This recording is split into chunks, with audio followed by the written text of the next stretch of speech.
Welcome back to the Metaphysical Mysteries channel. My name is Colin Setterfield, and in the previous video I talked about the art and science of channeling.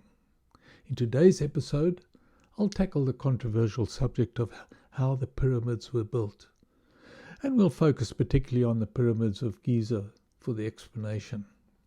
I call it a controversial subject because there is much opposition by the mainstream archaeologists who could only envisage a human-powered, natural elements and terrain-oriented solution for the phenomenon.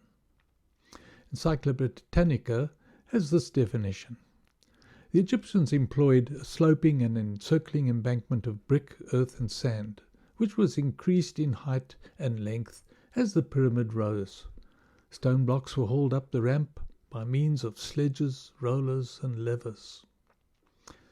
It was suggested that the Great Pyramid took 20 years to build and employed the services of about 100,000 people. Later, historians reduced this number to 20,000, who worked on the project during the flooding of the Nile, a seasonal event that created impossible agricultural working conditions. The scope of such an enterprise is difficult, if not logistically impossible, to imagine as a viable solution to our problem. There are many rebuffs to this, citing the precision cutting, the near seamless assembly, and the enormous weight of each stone block. To find the real history of pyramid construction, we need to consult the law of one, the raw material. If you remember, it has been posited by several eminent scholars that the law of one material is the most comprehensive and reliable witness to the way the universe works, extant in our time. If you haven't yet screened this tome of informative literature, then I suggest you take some time and do just that.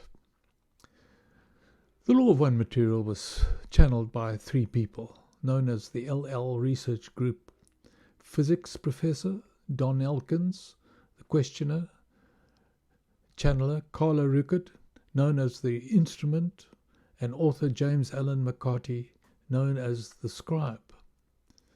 Ra, a social memory complex group, referring to itself as a humble messenger of the one infinite creator, imparted its wisdom to LL Research over the period 1981 to 1984 CE.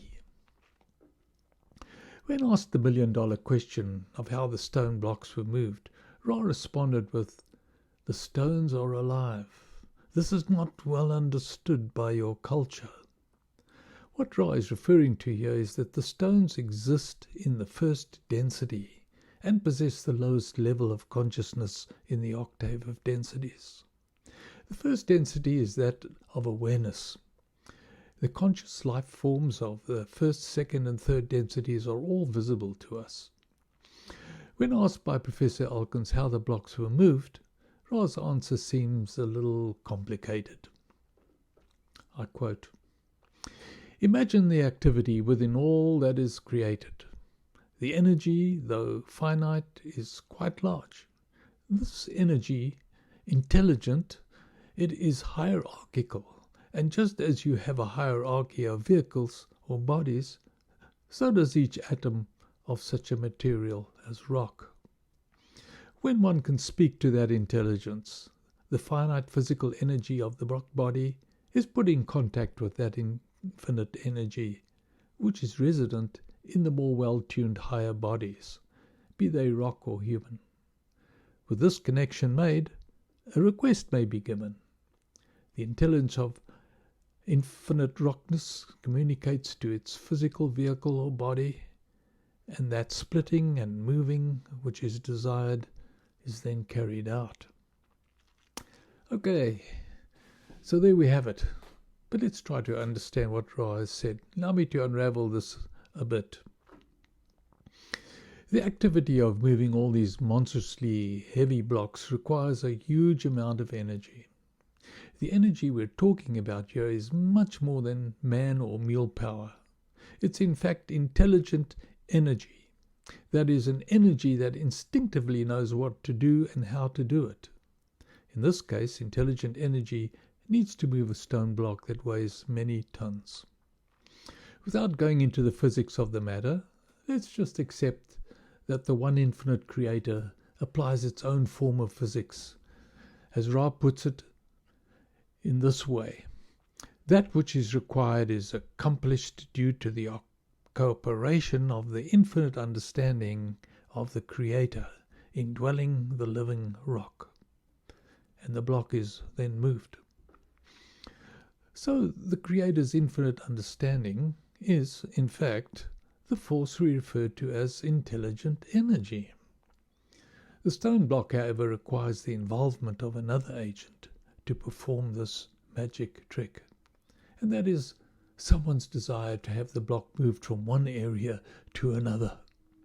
That someone, according to Ra, is a human individual who has, or group of individuals who have, attained resonance with intelligent infinity. This would require such to have increased their personal vibrations to satisfy intelligent infinity. Ra alludes to the point that one individual, purified of all flaws, could indeed move a mountain. However, knowing the impossibility of a human being without flaws, Ra qualifies this by adding the following. In the case of mass understanding of unity, each individual may contain an acceptable amount of impurity, but the collective presence could actually move a mountain. The biblical Jesus mentions a very similar fact to his disciples when they approach him about their inability to cast out a demon from a small boy. He said, "If you have faith as a mustard seed, you'll say to this mountain, 'Move from here to there,' and nothing will be impossible for you." Matthew 17, verse 20. Jesus was referring to the act of addressing intelligent energy, by thought or verbally, in order to achieve the moving of a mountain. Christians will say Jesus meant this only as a metaphor, but think of the implications if the reference was for building a structure like the pyramid, because Ra is speaking of moving actual stone blocks and allegorizing them as a mountain. When asked why the pyramids were not built as a whole structure and all in one activity, Ra explains, "We did not want to be worshipped as builders of a miraculous pyramid. Thus it appears to be made, not thought." Well, that's all we have time for today. In the next episode, I'll be broaching the interesting subject of how the creator instinct arises to perform the act of creating, and thus more will be understood about intelligent energy and intelligent infinity. If this subject interests you, be sure not to miss next week's episode. Before you go, please give a thumbs up and a like. Thank you for watching. See you next week.